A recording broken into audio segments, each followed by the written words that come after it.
Running a D-6k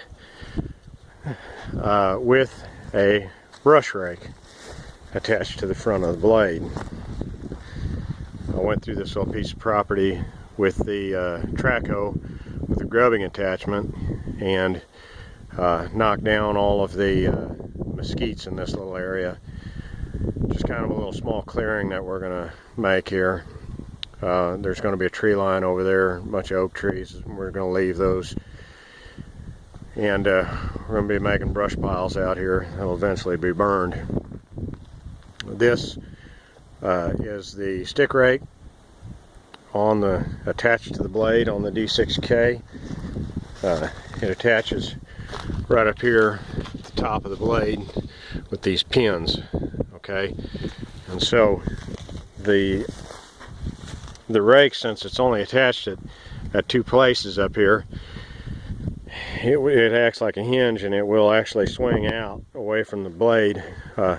What happens is sometimes when you're operating it, you'll get dirt and trash trapped behind the rake, between the rake and the blade, and you can actually bend a rake by pushing. When you've got something trapped behind it, it might hold one side out, and when you get to pushing up against something, you'll actually bend the blade, or bend the rake. And so what you want to do is, when you're backing up, sometimes you'll drop the blade down to where it's just a little bit off of the ground, and that'll cause this rake to swing out away from the blade and let all the trash fall out from behind the rake. You got to do that fairly frequently to make sure that you don't end up bending your rake. Another thing you want to do, this machine is usually equipped with GPS, and so there are cables that go from these ports right here, which these need to be covered up. They've got these little covers here that actually cover up these connectors.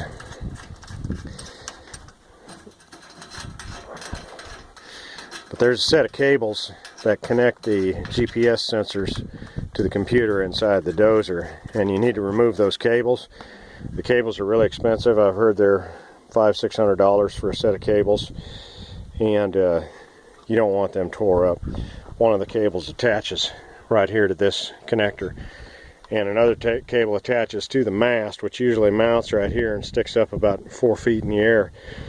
And I don't want to bend that mast either, so I take the mast off, save the bolts, put them inside the toolbox in the dozer, and that's where the cables are also.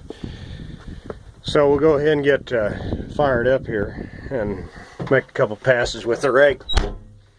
You can see how it looks when you're operating.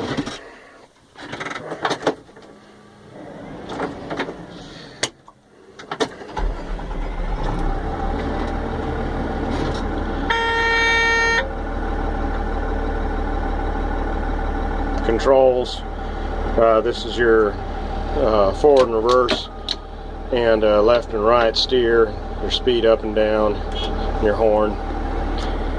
This is your blade control, up and down on the blade, left and right on the blade, tilt, trim on the blade, and then your auto sets, your set, raise and lower, and set for your auto dig.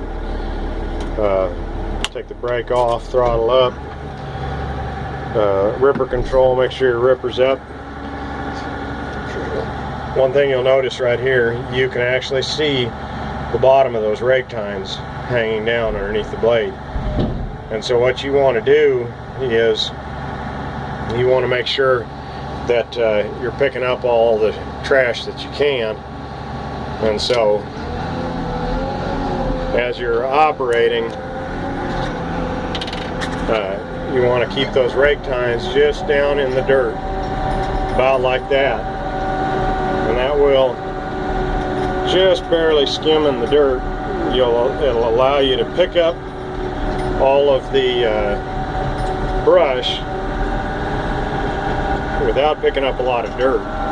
Here you can see on this side, you can see that tree trunk sticking out right there.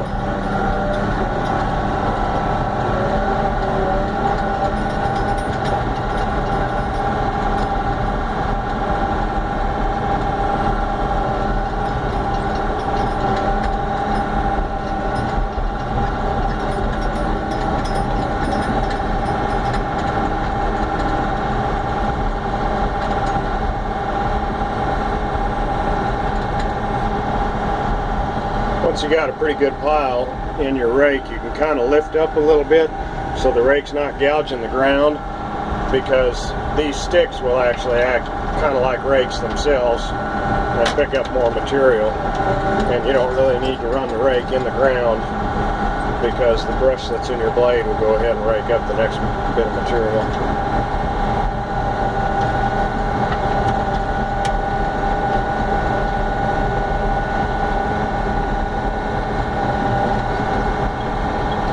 And all I'm going to do is I'm going to push this to a kind of a central location.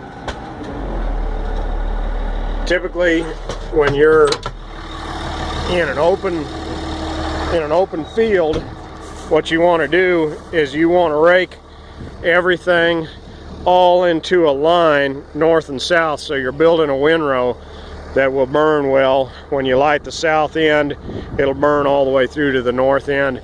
But in a situation like this, we can't really build a windrow because the clearing is not really large enough, so I'm just going to bunch everything into one central pile. And so this is where my center pile is going to be, is right here, and I'll just start pushing everything this direction, working all the way around. But this gives you an example of kind of what the rake looks like when you've got a little bit of a load of brush in your rake, how it's going to look. Of course, your rake tines are just off the ground a little bit. You don't have to be gouging in the dirt. And this is what it'll look like behind you. You'll leave a good clear trail, no sticks or anything. You can see the ground, that I'm not really gouging the rake into the ground. Here and there, you'll see places where you can actually see right here how that rake is riding. It's just skimming the surface of the ground. Every now and then, a little high spot, it'll drag about an inch deep groove, but that's it. It'll kind of level up the ground and pick up all the sticks.